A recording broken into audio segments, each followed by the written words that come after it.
একদিন, 2 দিন, 3 দিন পর একটা মুহূর্তে এসে উম্মে সালামার স্বামী আবু সালামা রাদিয়াল্লাহু তাআলা আনহু মারা গেলেন। মারা যাওয়ার পরে তিনি চিন্তা করলেন, সন্তান রয়েছে আমার 2টি, এই সন্তান নিয়ে আমি কিভাবে চলবো? সন্তানের বাবা মারা গেল, সন্তানগুলোকে আমি কিভাবে খাওয়াবো পড়াবো?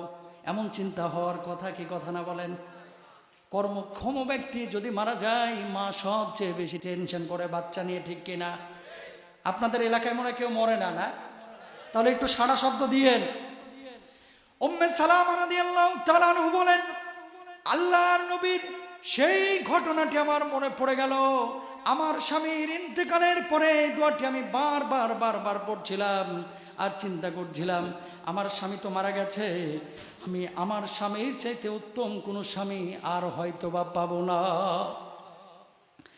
উম্মে সালামা রাদিয়াল্লাহু তাআলা আনহু আল্লাহ রাব্বুল আলামিনের উপরে ভরসা করলেন আর আল্লাহর কাছে দোয়া করলেন, আল্লাহুম্মা জিরনি ফি মুসিবাতি ওয়াখলুফনি খায়রাম মিনহা।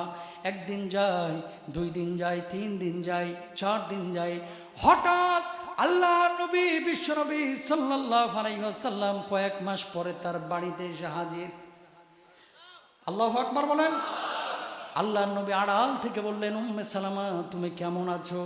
উম্মে সালামা বললেন, আল্লাহর নবী আলহামদুলিল্লাহ আমি ভালো আছি। আল্লাহু আকবার বলেন।